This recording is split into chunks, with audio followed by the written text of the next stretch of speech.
धन धन सतगुरु तेरा ही आसरा। गुरु की आवश्यकता।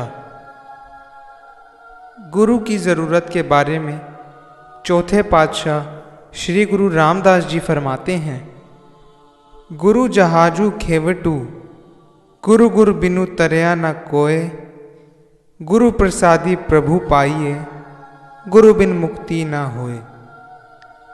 इस शब्द में विचार करने योग्य विशेष बात यह है कि गुरुपद और प्रभु शब्द दोनों अलग अलग प्रयोग किया गया है और दोनों के अर्थ भी अलग अलग हैं।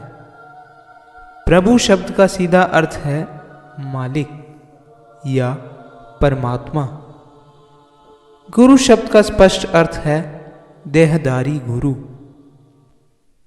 गुरु साहब फरमाते हैं कि संसार रूपी भय के भरे सागर को तैरने के लिए एक ही साधन गुरु है, जो स्वयं ही जहाज है और स्वयं ही उस जहाज का कप्तान है। यह एक ईश्वरीय कानून है कि गुरु के बिना कोई भी जीव भवसागर को तैर नहीं सकता। गुरु की कृपा के द्वारा ही मालिक से मेल होता है। गुरु के बिना और कोई साधन मुक्ति का दाता नहीं हो सकता। धर्म ग्रंथ को केवल पढ़ लेना ही धर्म नहीं, पढ़कर यदि उस पर विचार ना किया जाए तो ऐसा पढ़ना किस काम का। पढ़ने तथा विचार करने के पश्चात यदि हमें उन महापुरुषों के वचनों पर, जिन्हें हम गुरु मानते हैं, विश्वास ही नहीं है, तो ऐसा पढ़ा और विचारा इल्म भी किस काम का। महापुरुषों के वचन हमेशा सत्य और अटल होते हैं। उन्हें मनगढ़ंत या झूठी कहानी लिख देने की क्या जरूरत है।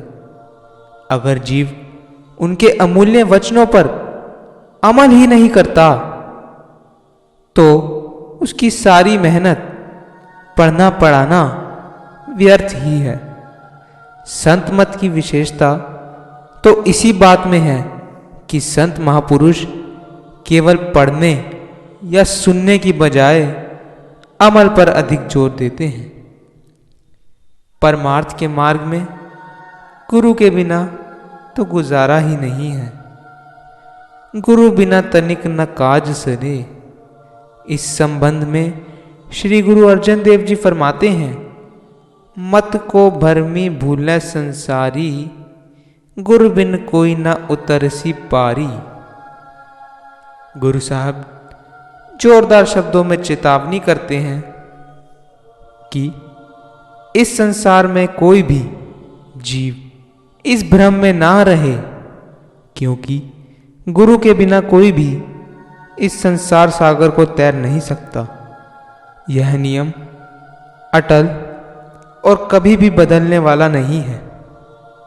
अभी कहे गए शब्द की विचार करते हुए हम यह कह सकते हैं कि क्या केवल पढ़ने से ही काम चल जाएगा।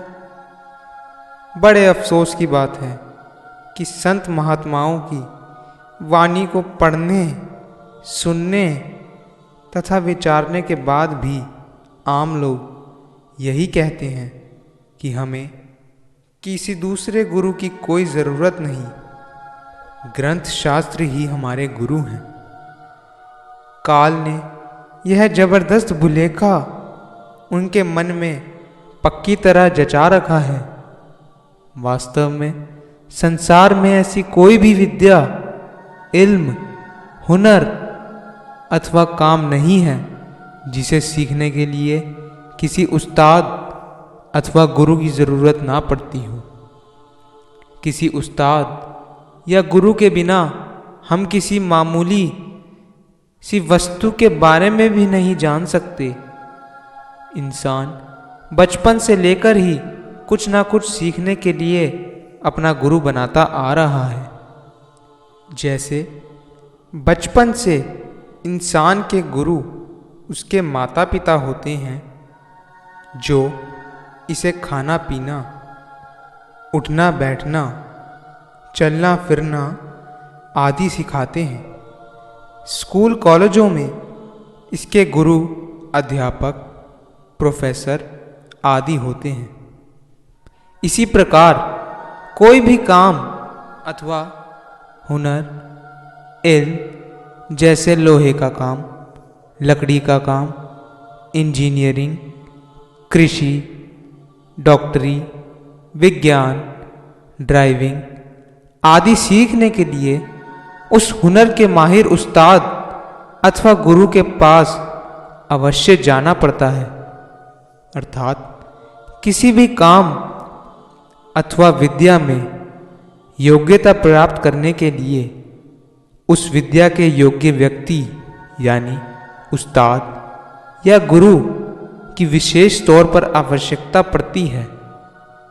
विचारने योग्य बात है कि हम सांसारिक विद्या सीखने के लिए तो किसी उस्ताद आदि की खास जरूरत समझते हैं, परंतु क्या परमार्थ की विद्या ही एक ऐसा घटिया विषय है जिसे सीखने के लिए किसी उस्ताद अथवा गुरु की जरूरत नहीं पड़ती? नहीं नहीं, यह एक जबरदस्त भुलेखा है। परमार्थ की विद्या का ज्ञान तो अत्यंत बारीक तथा गुंजलदार मसला है, जो किसी पूरे कामिल उस्ताद अथवा रूहानियत के माहिर के बिना हल नहीं हो सकता। उन्हें यहाँ पर संत मत में गुरु का नाम दिया गया है। गुरु के बिना तो इस मार्ग में इंसान एक कदम भी नहीं चल सकता। धन धन सतगुरु, तेरा ही आसरा।